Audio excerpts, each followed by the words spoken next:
Bonjour, bienvenue à toutes et à tous. C'est l'heure de Face à Face sur New World Info. Le rejet de la loi, de la proposition de loi relative aux réformes institutionnelles et constitutionnelles déposées à l'Assemblée nationale par les députés de l'ANC et de la DI était-il prévisible? Les raisons évoquées par le groupe parlementaire UNIR sont-elles recevables? Voilà autant de questions que je poserai tout à l'heure à mes invités dans ce nouveau numéro de Face à Face. Je reçois pour vous donc Dr David Iou, analyste politique. Docteur, merci d'être là. Merci, c'est moi qui vous remercie. En face du docteur Iou, nous avons Joël Ega, journaliste, directeur de la publication Fraternité. Joël, merci d'être là aussi. Merci, bonsoir mon frère. Voilà, je l'ai dit tantôt, vendredi dernier à l'Assemblée nationale, la proposition de loi introduite par les députés de l'Alliance nationale pour le changement et l'Alliance des démocrates pour le développement intégral qui forme donc 20 députés au total. Cette proposition de loi a été rejetée. La proposition de loi était relative à la question des réformes et portait sur 9 points, notamment les articles 38, 52, 59, 60, 62, 100, 101, 145 et 144 de notre Constitution. Docteur Iou, je l'ai un peu dit dans mon introduction, est-ce que le rejet de cette proposition de loi était prévisible? Je veux dire, est-ce que vous êtes surpris? Non, pas du tout. C'est pas moi qui peux être surpris pour ça. Quand vous êtes 20 ou 29 députés pour toute l'opposition, avec en face le pouvoir qui a 62 députés, il faut être naïf pour croire que vous pouvez faire passer une loi à l'Assemblée nationale si vous n'avez pas fait des concessions et si vous n'avez pas fait des discussions et du donnant-donnant. C'est comme ça en politique. Donc, c'est peut-être les enfants qui sont étonnés qu'il y ait rejet, parce qu'il y a déjà eu... C'est qui les enfants, docteur? Les enfants, c'est ceux qui ne suivent pas bien la politique. Mais si vous n'avez que 20 ou 29 députés au maximum et que vous pensez que vous pouvez déposer une loi au Parlement qui va passer, si vous n'avez pas négocié sérieusement avec la majorité qui a 62 députés, moi, je trouve que vous êtes des enfants. Voilà. Joël, en ce qui concerne les conditions de recevabilité de la proposition de loi, eh bien, les députés UNIR estiment que voilà, ces conditions-là étaient recevables, sauf qu'ils estiment par ailleurs qu'il s'est posé le problème de l'opportunité du dépôt, étant entendu que nous avons déjà le HCRON, le Haut Commissariat à la réconciliation et au renforcement de l'unité nationale, qui vient de finir un atelier sur justement la question. Et donc, les députés UNIR estiment qu'on ne peut pas introduire au Parlement une proposition de loi alors qu'à côté, il y a une commission nationale qui est chargée de régler cette question-là. Est-ce que vous comprenez ça? Oui, mais je dis pour celui qui n'a pas suivi l'évolution, enfin la petite historique que le vote de cette loi a connu peut donner raison tout de go à Dr Iou. Mais il se fait qu'aujourd'hui, on sait très bien que ce qui avait bloqué hier le vote de la loi, c'était l'immédiateté de l'application de la limitation de mandat qui a fait que les députés unis se sont rétractés. Aujourd'hui, cette histoire est vidée. C'est-à-dire que rapidement, pour rappeler que ceux qui ne le sauraient pas, pour nos téléspectateurs, que le 30 juin 2014, les mêmes députés avaient introduit une proposition de loi portant sur la limitation, en tout cas les réformes, notamment en ce qui concerne la limitation du nombre de mandats présidentiels. Et il y avait cette formule-là avec effet immédiat. Les députés unis estimaient que la loi n'étant pas rétroactive en matière constitutionnelle, eh bien, ils ne pouvaient pas voter cette loi-là. Effectivement. Et là, ça dit qu'on était à la veille de 2015. Et ça prenait en otage en fait la quiétude dont on avait besoin pour aller à la présidentielle. Aujourd'hui, le contentieux, enfin la présidentielle est passée, il n'y a plus de problème d'immédiateté. La preuve, c'est que l'ANC même, qui était le défenseur de cette ligne, n'est plus revenu sur cette histoire. Donc, a priori, moi je me suis dit, avec ce que le HCON a fait, le consensus nécessaire s'est dégagé, même si l'ANC n'a pas été dans le cadre HCON. Mais est-il que quand on voit le communiqué que UNIR a produit, on a comme l'impression qu'ils veulent mettre le HCON au-dessus du Parlement. Et c'est là où la rigueur de l'analyse ne va pas en leur faveur. Parce que quand on met le HCON au-dessus du Parlement, juridiquement, ça ne tient pas et ce n'est pas compréhensible. En ce sens que le Parlement est revêtu de la souveraineté populaire. Au Parlement, c'est tout le peuple togolais qui est représenté là-bas. Et maintenant, la seconde analyse qui ne va pas en faveur du communiqué de UNIR, c'est que en 2013, c'est le président national de UNIR lui-même qui a dit que le Parlement est le lieu qui est en même temps le chef de l'État, est le lieu le plus indiqué pour mener les discussions, pour débattre des réformes. C'était en 2013. Il a été soutenu même d'abord par son trophée politique qui est Grigis Olympia à l'époque, qui a soutenu et cela. Et on est étonné aujourd'hui que l'UNIR ne trouve plus le Parlement comme le cadre idéal pour discuter et qu'on dit c'est le HCOUN qui va connaître d'abord la question des réformes. Bon, je vais m'arrêter là pour le moment. Sur les explications, du moins les arguments mis en avant tout à l'heure par votre interlocuteur Joël Ega, j'ai quand même envie de vous poser la question suivante. Encore une fois, je veux revenir sur cette question-là. Est-ce que c'est une surprise vraiment quand on sait que déjà en 2014, les mêmes députés ont rejeté une proposition de loi, même s'il y avait la question de l'immédiateté, de l'application des réformes, notamment celles liées à la limitation du nombre de mandats présidentiels. On se rappelle que très récemment, le chef de l'État, Fognan Simbé, dans une interview en Allemagne à la Deutsche Welle, a laissé entendre que la question des réformes devait être confiée aux intellectuels et aux universitaires. Et aujourd'hui, dans ce communiqué, le parti UNIR de Fognan Simbé estime aussi que la proposition de loi de 2016 porte pratiquement sur les mêmes points qu'en 2014 et qu'à partir de ce moment, il ne trouve pas nécessaire de voter en faveur. Oui, je crois que vous m'avez déjà reçu sur ce plateau pour me demander ce que je pense du HCOUM. Le HCOUM, vous m'excusez, c'est un machin qui a été balancé comme ça pour les politiciens. Pourquoi vous dites machin? Est-ce que ce n'est pas excessif là? Non, ce n'est pas excessif. Je l'ai dit, répété. Moi, je trouve que c'est excessif. Non, les réformes constitutionnelles. Voilà, Joël qui dit qu'il trouve que c'est excessif. Hein? Se font soit au Parlement, soit par référendum. Alors, si vous mettez HCOUM, je vous avais dit ça ici, que c'est bien que les gens s'asseyent, discutent. C'est mieux que de se parler avec Kalachnikov ou bon, comme on se rend du Sud. C'est bien dans les discussions, mais sur le plan juridique et constitutionnel, il n'y a pas d'HCOUM dans la Constitution. Docteur Iou, je vous demande, je vais vous arrêter un peu. C'est vrai que le Parlement, Joël l'a dit, est revêtu d'une légitimité populaire, et personne ne peut le nier, mais la question des réformes, c'est avant tout une question aussi d'ordre technique, une question d'intellectuel, parce que les dispositions constitutionnelles peuvent être confiées à des techniciens, des universitaires, des spécialistes, qui vont faire des propositions qui passeront nécessairement par le Parlement pour adoption. Donc personne, à ce moment-là, ne retire à l'Assemblée nationale ses prérogatives de législation, ses prérogatives de fabrication des textes. Non, on ne peut pas lui retirer ça, mais on peut faire des réunions, des conseils. En Côte d'Ivoire, ils ont confié les choses à des intellectuels, mais tout revient au Parlement et au peuple. Donc, il n'y a que deux manières, je le répète 1000 fois, soit c'est le Parlement, mais le HCOUM, c'est dommage que l'ANC n'a même pas été, parce qu'ils auraient pu présenter leur doléance. Le HCOUM, on peut discuter, ça fait bien de discuter un peu, on peut même discuter, on peut faire des blagues au HCOUM, c'est pas grave, mais quand les choses sérieuses se présentent, on a vu que UNIR c'est un tout petit peu amusé avec l'opposition. C'est dommage parce que moi, j'avais prévu ça. Moi, je serais de l'opposition, que je serais parti au HCOUM pour discuter, pour voir s'il y a de nouvelles... il y a beaucoup de choses à revoir dans notre Constitution. Hein, est-ce que vous dites aussi, je crois que le communiqué de UNIR le dit, on dit au moment où le HCOUM poursuit son travail de réflexion sur les réformes politiques et institutionnelles, le groupe parlementaire UNIR encourage les acteurs politiques intéressés à verser leurs propositions dans ce processus pour mieux contribuer à la réussite des réformes. Donc, est-ce qu'on peut reprocher à l'ANC aujourd'hui de n'avoir pas été ou d'avoir boycotté, si vous voulez, les travaux du HCOUM? Est-ce que c'est ce qu'il perd aujourd'hui, ce parti politique? Non, ça ne le perd pas. C'est leur droit. Ils peuvent aller comme ils ne peuvent pas aller. Non.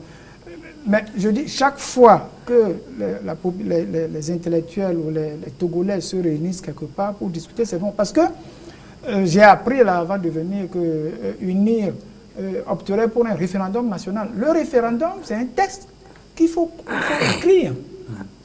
Et pour écrire un texte d'un référendum national, comme on l'a écrit, c'est nous qui avons écrit le texte pour le référendum de 1992. Je fais partie de ceux qui ont fait ce texte. Je rappelle que le docteur Iou était ministre de la Santé et de la Population. Dans le gouvernement. Il faut écrire tout ça. Et le travail est là-bas. Le travail, ce n'est pas quand le texte est prêt. Et c'est là où on a besoin peut-être de HCOUM, de tout ça, pour refaire un texte.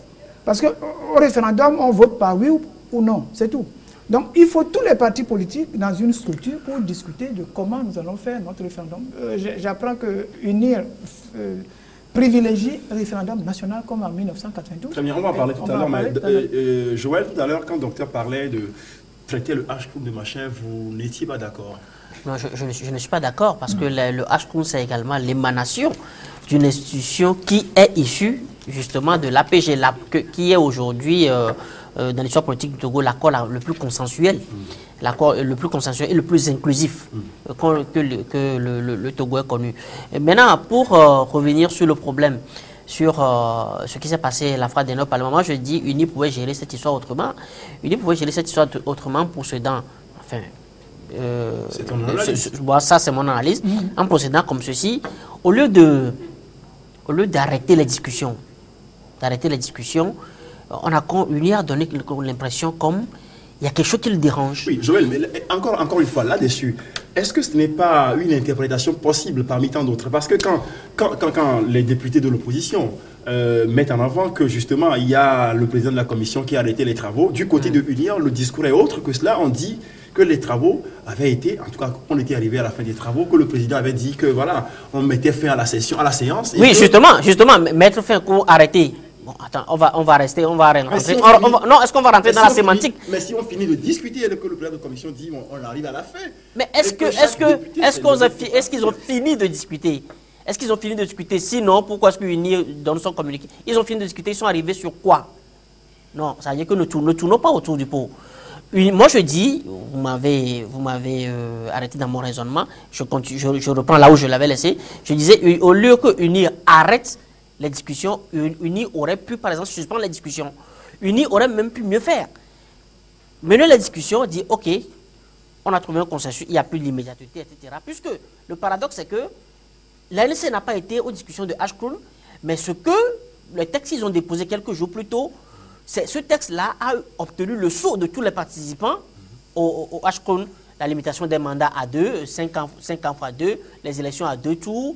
Les gens sont allés même au-delà de ce que le groupe ANC a dit proposer. Oui. Donc, la commission des lois pouvait ouvrir les discussions, ils vont trouver un consensus, mais UNI ayant la majorité, en plénière, il dit non, puisque c'est eux d'ailleurs qui sont au perchoir, au Parlement, il dit non, on ne peut pas verser, on ne peut pas aujourd'hui poser ce débat dans les plénières et voter tant que le Ashcrown n'a pas fait son travail.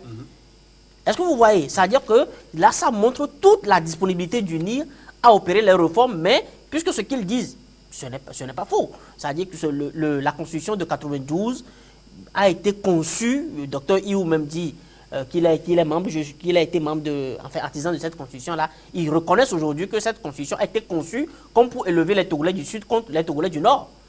Comme pour élever... Excusez-moi. Non, c'est... Docteur Iou peut nous prouver le contraire. Donc moi je dis... Joël, vous semblez abonder dans le même sens que ceux qui estiment aujourd'hui que la Constitution de 92 avait été taillée sur mesure et que la Constitution là avait des germes, on va dire, confligés. Elle n'était pas si inclusive que ça. Cette Constitution n'était pas si inclusive, raison pour laquelle elle a dû recourir aux événements du 3 décembre 91, à la descente Manu Militari au HCR,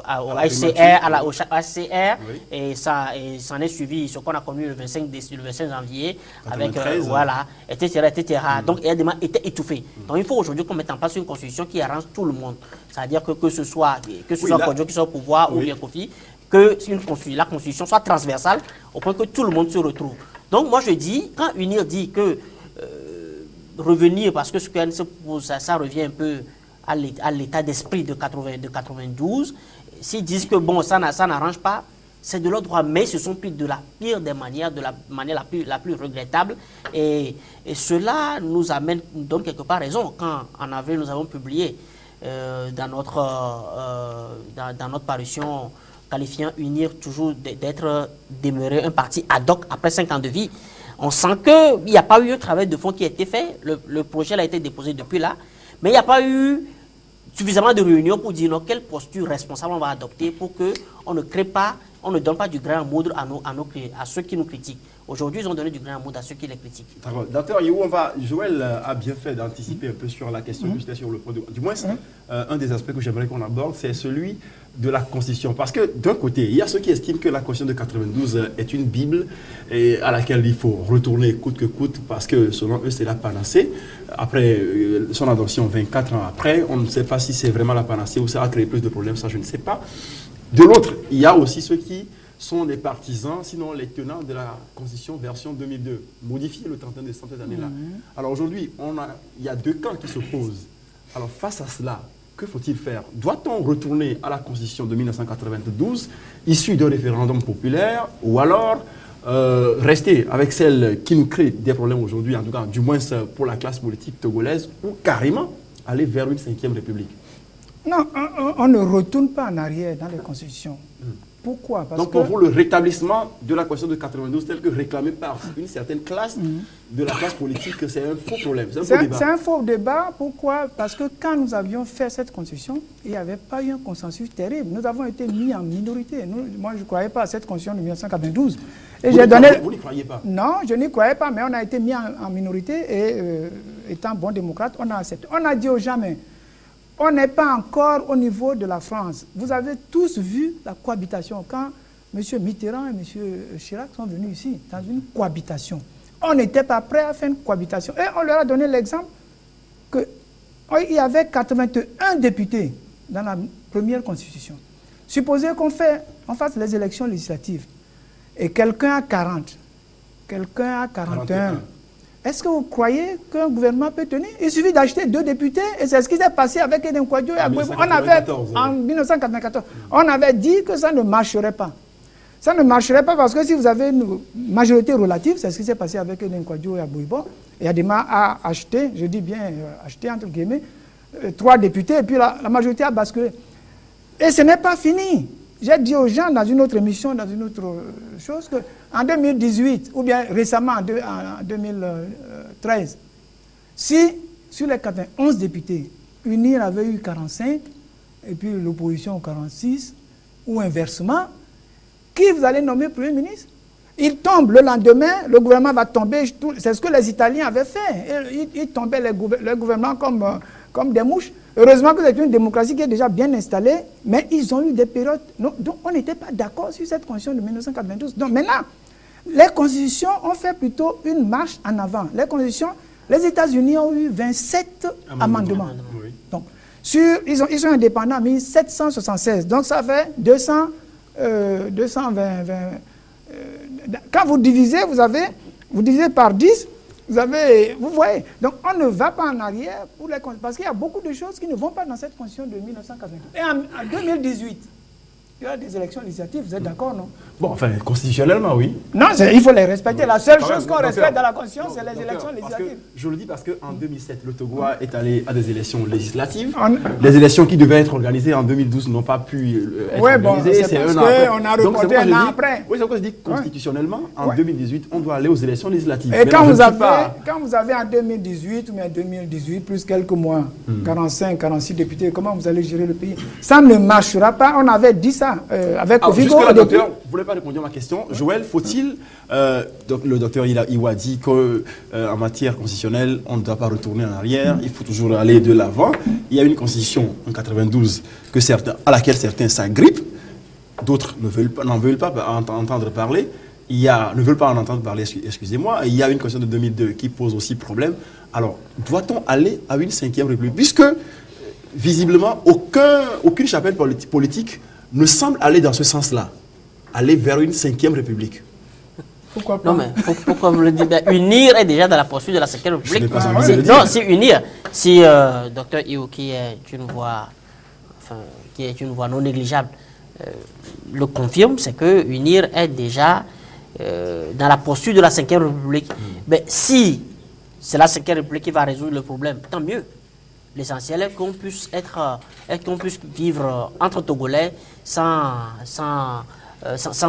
arrière-pensée, sans chaque fois ruminer en soi que non, les textes sont faits pour favoriser celui-ci contre celui-là. Non, c'est-à-dire qu'il faut qu'on ait un texte c'est-à-dire qu'on ne peut pas construire un Togo des uns contre les autres. Aucunement. On n'a aucune raison. Ça ne mène nulle part. Ça ne mène nulle part. On a vu des pays qui sont passés par la guerre aujourd'hui, ils sont revenus au bon sens. Donc il faut aujourd'hui choisir le bon sens. Si c'est la 5e République, tant mieux. Maintenant, il faut qu'on trouve le consensus nécessaire et il faut que les deux camps arrêtent de jouer au piquement, l'ANC et UNIR.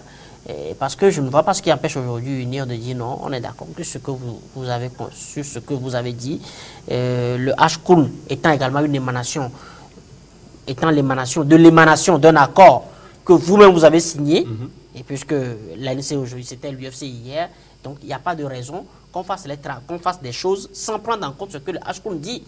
Donc, une fois que les travaux de HCOUN seront versés, le Parlement retournera également verser ce que l'ANC a proposé. On votera le texte qui aura le meilleur profil pour un Togo inclusif. Très bien.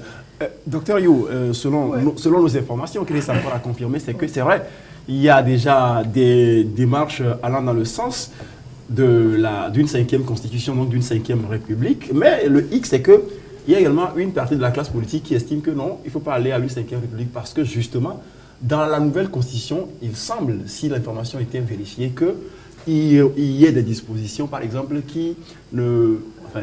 par exemple, la limitation du nombre de mandats présidentiels n'existerait plus, puisque le chef de l'État, même dans son interview en Allemagne, avait dit que l'harmonisation des constitutions en Afrique pourrait créer des problèmes ici et là, et que ces constitutions-là devaient se faire en fonction de nos réalités, situations et histoires. Oui, je l'ai dit ici, je l'ai dit partout, je l'ai dit dans mes articles. On est agrippé à une constitution qui est... Nous avons fait cette constitution, on a vu... Moi, j'avais proposé un régime présidentiel à la ghanéenne, à la béninoise, ou à l'américaine. Comme ce que Alassane Ouattara est en train de proposer aujourd'hui en Côte d'Ivoire. Non, à la ghanéenne. Et depuis, vous avez vu que les Ghanéens n'ont jamais eu de problème avec leur constitution. Les Béninois non plus, les Américains non plus. Parce que ce régime avec un président élu, avec un vice-président élu, me semble plus... Mais cette histoire de régime parlementaire ou semi-parlementaire ou semi-présidentiel pose problème. Il est vrai que... Est-ce que ça pose problème parce que nous sommes un pays africain ou parce que de manière générale ça pose problème? Parce que non, ça pose on problème. Le voit dans certains pays. Ça pose problème de manière générale. Je vais vous dire pourquoi. Oui. En France, quand il y a eu la cohabitation entre Mitterrand et Chirac, vous savez ce qui a failli casser le pays? Chirac a tenu à nommer un ministre des Affaires étrangères et Hollande n'a pas voulu dire que le poste... Mitterrand n'a pas voulu. Et il a nommé, il a imposé Hubert Védrine. Et il a dit à Chirac, si vous ne voulez pas gouverner, bon, on refait les législatives pour voir si vous allez avoir encore la majorité absolue. Vous voulez dire que les périodes de cohabitation en politique... C'est très difficile. C'est très difficile. Très difficile pour un pays africain qui n'a pas les moyens, qui vit sous perfusion, qui a les choses. Et on n'a pas cette maturité politique, on n'a pas encore cette population qui peut voter.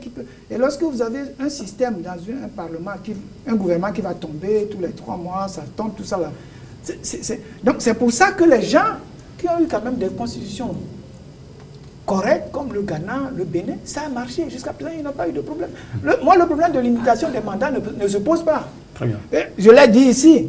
Pourquoi vous voulez laisser quelqu'un faire 2 mandats? S'il n'est pas bon, renvoyez-le au premier mandat. C'est ça le problème. Il faut que la population... Oui, là, justement, vous posez même une question juridique, hein, parce que lorsque on limite même le nombre de mandats présidentiels, c'est une façon, par exemple, d'empêcher le peuple, d'accord, de continuer à renouveler sa confiance en celui qu'il a déjà élu. Mais le problème aussi, c'est que, Joël, nous sommes en Afrique où le jeu électoral même n'est pas encore démocratisé. À partir de ce moment, est-ce qu'il n'y a pas risque de dire on ne veut pas, on ne doit pas limiter la... Je crois que on n'en a jamais discuté du sujet, mais vous avez repris intégralement moi ma préoccupation. D'accord. Parce que hier, comme le dit Dr Datbi, la limitation des mandats n'est pas une panacée. Tout à fait. En soi, parce qu'on a vu des grandes démocraties où on n'a pas limité. En Allemagne, par exemple, c'est pas limité. En France, c'est jusqu'en 2000. Vous allez voir, même en 2000, Suède, il y a un seul parti qui a régné pendant 50 ans. Ça n'a pas permis, ça n'a pas empêché la Suède d'être parmi les pays les mieux développés sur tous les critères de développement, etc. Mais aujourd'hui, en Afrique, on a un problème de démocratie électorale. C'est ça. C'est-à-dire que je ne suis pas sûr que si je vote, c'est ce que je vote. La confiance n'est pas encore... C'est que le verdict des urnes ne reflète pas... Est toujours sujet à polémique. Tout à fait. Voilà. Est toujours sujet à polémique. En Afrique, de manière générale, hein, même s'il y a des exceptions. Effectivement. Ouais. Donc, avec ce paramètre-là, il faut faire de sorte que, même si, quel que soit l'amour que le peuple a pour toi, quand tu fais 2, 3, que tu puisses partir, tu vas te reposer, tu peux revenir.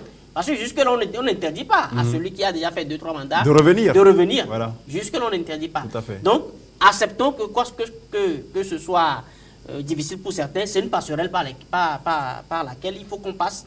Il faut qu'on essaie de limiter le mandat. Et moi, j'ai été démenti par les travaux de HCOUN. Moi, je disais hier que non, il faut qu'on travaille à renforcer la démocratie électorale plutôt que de dire on va limiter le mandat. Parce que si les élections sont vraiment crédibles, c'est-à-dire que ce que les gens expriment, on les respecte, on n'aura pas besoin de limiter. Mais au HCOUN qu'on a trouvé le plus inclusif, le HKUN, qui a priori, du côté de l'ANC, on dira c'est les pro-pouvoir, au HKUN même, on a convenu de limiter le mandat. Donc ça veut dire que la question sur la limitation du mandat ne se pose plus. Ça veut dire que ça fait consensus au sein de la classe politique comme au sein même des intellectuels. Donc la limitation du mandat, elle s'impose. Donc moi je crois que... Très bien, alors il s'oppose aujourd'hui deux problèmes majeurs. C'est celui soit de limiter le nombre de mandats présidentiels, soit de démocratiser le jeu électoral, ce qui est encore un long on n'a pas encore les moyens pour ça. On n'a pas encore les moyens. Et moi je voudrais, si tu permets, je voudrais dire que même les institutions internationales ont échoué sur ce chantier-là.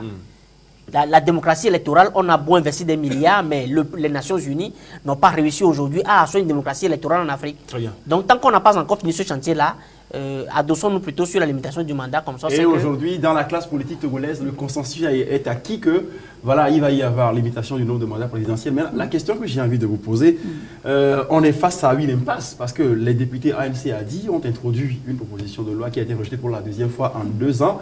Alors aujourd'hui, quelle devrait être la prochaine étape? Parce que, pour ne pas donner l'impression que finalement, on est en train de faire du surplace. Non, on tourne en rond pour des raisons quand même qui sont un peu évidentes. Et vous avez, je reviens tout petit peu sur cette histoire de limitation des mandats. J'ai fait rire les gens la fois passée. J'ai dit, mais ça pose des problèmes, ça ne me pose pas de problèmes. Si je suis un dictateur et que les élections ne sont pas transparentes, donc toi, il vous fait 2 mandats, je m'éclipse, et puis je fais élire ma femme, qui va faire, ou mon frère. Mais je reviens en Russie, entre Poutine et Medvedev. Je donne par exemple l'histoire de Faure Gnassingbé que j'aime bien. C'est un ami. Ah, vous l'aimez bien, c'est votre ami. Je l'aime bien. Excusez-moi, il a près d'une centaine de frères et sœurs, selon les rumeurs. Ça, je n'en sais rien. Je n'en sais rien. Je ne connais pas, mais je sais qu'il a au moins plus de 50 frères et sœurs. Donc s'il fait 2 mandats, il s'en va. Il fait venir sa sœur. Il fait 2 mandats, il s'en va. La même famille peut rester au pouvoir pendant 10 ans, en respectant vos 2 mandats limitatifs. Quand vous dites vos 2 mandats, vous vous adressez à moi? Non, pas vous, non, je dis vous. Il n'est pas partisan. Non, il n'est pas partisan. Bon. Voilà. Pourquoi? Parce que j'ai regardé, par exemple, dans la famille Gnassingbé, vous avez au moins 4 ou 5 personnes qui sont présidentiables.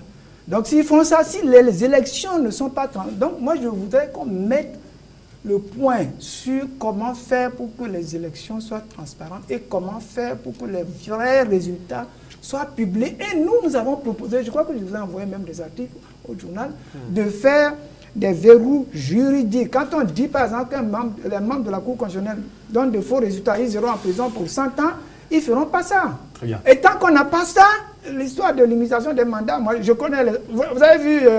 au Tchad, il en est à son 5e mandat. Museveni en est à son, je ne sais pas combien de mandats. Ils vont vous rouler dans la farine. Et après, c'est le cousin. Et après, Kabila, on dit c'est pas le fils de temps. Et au Rwanda, Paul Kagame risque d'aller jusqu'en 2034 d'ailleurs. Lui qui est au pouvoir depuis 80. Au Zimbabwe, Mugabe veut faire venir sa femme. Bon, vous voyez, donc il faut que les élections soient transparentes, qu'il y ait des règles strictes pour dire que quand on a voté, c'est la vérité des urnes qui sort. Dans ce cas-là, je suis d'accord avec l'imitation de mandat. Merci, docteur David Iou. C'est un sujet très, très passionnant, très intéressant. Nous y reviendrons toujours dans nos prochaines émissions. Je crois que pour ce qui est de ce qui s'est passé réellement à la commission des lois vendredi à l'Assemblée nationale, dans notre prochaine émission face à face, nous recevrons 2 députés, un de l'ANC et l'autre de UNIR, pour nous dire exactement ce qui s'est passé. Voilà. Nous, on ne peut que émettre des avis, des commentaires, des interprétations. Mais ils vont nous reprendre ici la discussion qu'ils ont eue. Tout à fait. Alors, nous allons, ceci dit, passer ça nous amuse. On va passer à un deuxième sujet aussi d'actualité. C'est ce que les journalistes s'amusent à appeler le Wassem Gate. C'est-à-dire cette affaire de Wassem avec cette histoire d'évasion fiscale, de conflit d'intérêts dans laquelle, Joël, voilà, vous êtes journaliste et je crois que ça fait vos choux gras, où on cite même le Premier ministre. Et puis, patatras, dans ces dernières parutions, je ne dirais pas, dans leur dernière parution, il y a beaucoup de journaux qui ont également cité, par exemple, les noms de certains acteurs politiques, notamment de l'opposition. Donc finalement, on est tenté de dire, mais finalement, l'affaire Wassem Gate n'épargne plus personne. Tout le monde serait-il impliqué finalement? Effectivement, et je crois qu'il y a des couleurs qui ont été annoncées pour, des détails plus croustillants qui ont été annoncés pour les jours à venir. Mais est-il que, pour une première fois, on s'est rendu compte que même les opposants ne sont pas des saints. Les opposants ne sont pas des saints. Je n'en veux pas trop à Maître Isabelle Ameganvi, Parce que après tout, son cabinet, il faut que le cabinet tourne. C'est un cabinet d'avocats. Oui, l'avocat, c'est les affaires. Vous avez suivi l'avocat du diable, Al Pacino, c'est ça? J'oublie un peu son... Al Pacino. L'avocat, il défend tout. On a connu cette dame, on a vu cette dame défendre quelqu'un présumé de l'atteinte aux mineurs. Oh oui, l'atteinte. Pédophilie, Oui. de pédophilie dans ce pays. Elle faisait partie du collège qui ont défendu le député, l'ex-député Améi dans cette histoire. Donc je me dis, les avocats, ils mangent de tout. Donc si... Et rien n'interdit à un avocat de faire n'importe quelle affaire. Enfin, effectivement, mais le problème c'est que Isabelle Améganvi est rentrée dans a pris une posture politique moraliste. Bon, maintenant, est-ce qu'elle peut nous dire que sa posture politique est différente de ses affaires quand il se fait que dans ce dossier Ouassem Gate, il y a des Togolais qui sont morts. Or, l'ANC, dont elle est la deuxième vice-présidente, a toujours battu les pavés pour réclamer justice pour les morts politiques. Mais pendant qu'on y est, je crois qu'ils n'ont pas fait d'amalgame. Il faut bien qu'on précise les choses. Parce que Isabelle Améganvi est avocat, c'est vrai, mais dans les articles publiés par nos confrères, il n'est dit nulle part qu'elle défend ou qu'elle est avocat de la société. Et puis, c'est Ouassem qui a des problèmes. Mais M. Ahialé, dont il est question, serait, selon le journal, le beau-frère ou l'ex-beau-frère de Mme Isabelle Améganvi pour avoir été le mari de sa sœur Brigitte Améganvi, qui réside en France aujourd'hui. Alors, être l'avocat de M. Ahialé ne veut pas dire que Mme Isabelle Améganvi est avocat de sa société qui est impliquée dans cette affaire-là. Mais quitte à mettre Améganvi de nous dire qu'elle est avocate de Ahialé et non de Ouassem, ni de ATS, etc. C'est ATS. ATS, d'abord, c'est ATS. Voilà, non, si elle est avocate de ATS, il n'y a pas de problème. A priori, il n'y a pas de problème parce que jusque là, ATS est une entité à part. Sauf que le directeur de ATS, c'est une entité à part sauf de que Ouassem. le directeur de ATS travaille avec de Ouassem qui est également impliqué dans des problèmes. Non, mais ça n'a aucune conséquence. Est-ce qu'on peut aujourd'hui accuser une avocate ou un avocat, soit-il de l'opposition, du parti au pouvoir, est-ce que ces arguments-là sont valables pour l'accuser aujourd'hui? Non, mais dans les affaires, il n'y a personne qui a la patte blanche. Voilà. Quand on voulait créer EcoBank, nous avons eu des émissaires un peu partout. Moi, dans mon cabinet, j'en ai eu des gens qui cherchaient qu'on veut créer une banque. C'est le Togolais, M. John Doe, donc demandait aux gens d'avoir des actions, d'acheter des actions. Les gens en ont acheté. Moi aussi, j'en ai acheté un tout petit peu. Moi, je ne suis pas riche, mais j'en ai acheté. Quand Ouassem est arrivé, on a demandé, on n'a pas fait une grande publicité comme EcoBank. Tout le monde a acheté, il y a des membres, les ministres, les présidents ont acheté des actions. Quand Ouassem est arrivé, des gens ont acheté des actions. J'ai des parents qui ont acheté aussi des actions. Maintenant, le problème dans cette affaire, il n'est pas interdit à un Togolais d'acheter des actions. D'ailleurs, toutes les actions des Togolais ne font que 5%, ce qui est quand même une misère. Non, l'État togolais. Non, l'État togolais a 10%, mais les privés ont 5%. Maintenant, un Premier ministre peut avoir acheté des actions à Ouassem. Quand il n'était pas Premier ministre, ce n'est pas encore un problème. Les gens disent, bon, quand il est Premier ministre, ils peuvent céder. Mais moi, si je suis Premier ministre, je donne mes actions à un de mes frères en attendant que je ne sois plus Premier ministre. Donc ça, c'est des petits problèmes. Le gros problème, c'est la situation de Ouassem qui est catastrophique, où les gens meurent, les employés... Oui, parce qu'aujourd'hui, il se pose également un autre problème, c'est celui même du statut. Exact. Avec les on dit qu'ils sont dans la zone franche. La zone franche, alors que depuis 2011, la nouvelle loi sur la zone franche exclut les industries extractives. Exactement. Voilà. Donc c'est ça qui n'est pas clair dans la démarche du gouvernement. Mais individuellement, bon, sans prendre à tous les actionnaires du gouvernement qui ne font que 5%, c'est là où quand même les journalistes ont un tout petit peu exagéré. Maintenant, le Premier ministre, il est Premier ministre, je ne sais pas combien, ça ne fait pas encore 3 ans ou 2 ans. Ça fait un an à peine. S'il avait des actions avant, il ne peut pas les vendre parce qu'il est devenu Premier ministre, mais peut-être il peut les donner en gestion quelque part. Alors, le problème, Améganvi peut être actionnaire dans Ouassem, Fabre peut être actionnaire dans Ouassem, peut-être qu'ils sont actionnaires, ils ne nous disent pas. Ce n'est pas ça le gros problème, c'est la situation de cette société qui était en zone franche et qui ne devait plus l'être. Est-ce que cette société paie correctement les impôts? Est-ce que les conditions de travail dans cette société sont décentes? Et ça, c'est l'inspection du travail qui doit vérifier tout ça. Donc, les journalistes, vous devez mettre le paquet sur la critique. Est-ce que l'inspection du travail va voir? Est-ce qu'ils cotisent les cotisations sociales? Et j'apprends que 5 travailleurs de Ouassem meurent en manipulant une cuve à 1000 degrés. C'est pas normal. Non seulement ça, il y a eu quelques... Il y a eu d'autres choses. Alors là, j'ai posé la question, et les députés de la région, ils font quoi? On n'a pas interpellé le ministre chargé des mines, par exemple, à l'Assemblée nationale pour vous dire, mais disons, c'est quoi cette histoire de Ouassem? Je n'ai pas vu beaucoup de députés de la région. Il y a des députés de la région, il y a les cadres de la région, et ils sont grands. Je ne les ai pas vus. Dernier aspect que j'ai défendu la fois passée, un ouvrier n'est pas un animal. Il y a le droit de grève. Et je suis sûr que si tous les employés de Ouassem disent un jour, ça suffit, nous, on nous fait grève à 100%, on n'a qu'à laisser les Indiens aller importer des Indiens pour venir faire. L'essentiel qu'ils nous paient, ils nous paient nos impôts, nos taxes, tout ça là. Si ils peuvent faire mourir les Indiens dans la société, ils n'ont qu'à le faire. Oui, mais Joël, est-ce que quelque part, comme le disent les journaux, est-ce que ce n'est pas parce que certaines autorités, d'accord, comme le Premier ministre par exemple, auraient des actions, je le mets au conditionnel encore une fois, dans Ouassem, que finalement, on n'arrive pas vraiment à frapper du poing sur la table, frapper là où fait le plus mal, pour donner des injonctions à cette société, d'arrêter de se transformer en un temple de transgression sociale? Oui, effectivement. Et c'est sur ça que ça dose les Indiens. Vous permettez, les Indiens vous disent, quand vous arrivez à Ouassem, I feed your government.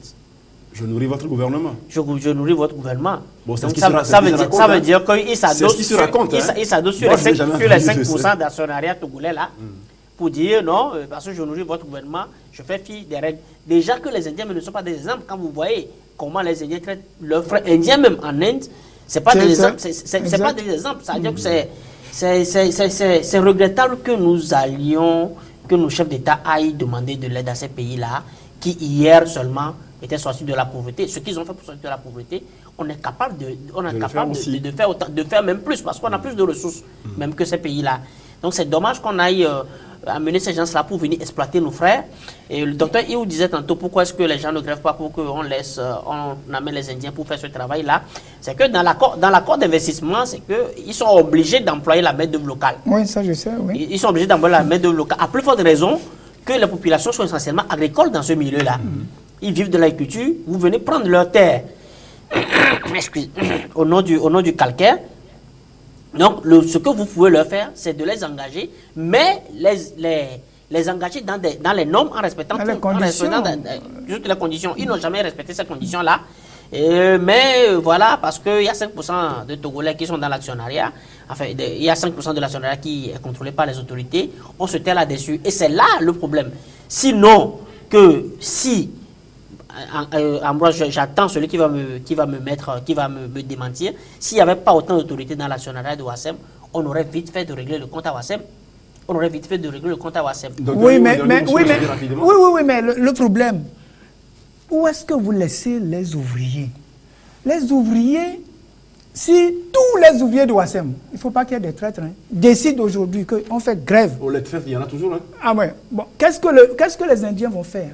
Et j'ai posé la question, supposez que c'est un Togolais qui a une société Ouassem en Inde. Vous croyez qu'il peut faire ça là-bas? Mais la réalité, c'est que les gens sont engagés là-bas par Tachenora. Ils sont payés au jour le jour. Et peut-être c'est les 1500 qu'on leur paie le jour qui permet à madame et monsieur de faire vivre de mettre le feu dans la marmite, comme on le dit communément chez nous. Donc le gars, il arrête le travail pendant 2 semaines, il faut leur trouver quelque chose. Donc il est esclave. Voilà, il faut leur trouver une substitution. Mais le paradoxe, Ambroise, c'est que aujourd'hui, il y a un confrère qui a publié une contre-vérité sur Ouassem, affirmant que Ouassem paye des impôts, que Ouassem a toujours payé le fisc a toujours taxé Ouassem. Je me dis, on est dans quel pays? La loi dit, quand vous êtes sous statut de la zone franche, vous ne payez pas les impôts. Bon, par quel mécanisme maintenant le fisc prend les impôts sur le revenu de Ouassem? Voilà. C'est encore révélateur de l'embrouillamini qui entoure cette affaire. Effectivement. Et jusque-là, Ouassem, personne de Ouassem ne s'est présenté pour faire de démenti, pour dire quoi que ce soit. On entretient le flou. Et moi, je dis, c'est inquiétant. Et dans notre parution prochaine, on va le dire. Parce que cette réfraction qu'on adopte aujourd'hui face aux remous sociaux, aux dénonciations de ceux qui iront avec la morale. Cette réflexion que le pouvoir adopte est inquiétante parce que quand vous voyez ce qui circule aujourd'hui sur les réseaux sociaux, les Togolais maîtrisent aujourd'hui plus les réseaux sociaux qu'on en a connu il y a de cela un an. On a compris, malheureusement, on est arrivé à la fin de cette émission. Joël Lega, merci d'avoir répondu à toutes mes questions. Joël Lega, directeur de la publication Fraternité, merci encore une fois. Merci à vous et merci à tous ceux qui nous ont suivis. Voilà, docteur Liu, merci infiniment. Merci beaucoup et condoléances aux familles de ceux qui sont morts à Ouassem. Très bien. Alors, c'est sur ce que se referme cette émission. Merci de l'avoir suivi. Ce numéro de Face à Face, on se retrouve demain pour un autre numéro. Merci encore une fois. À bientôt sur Niveau Info.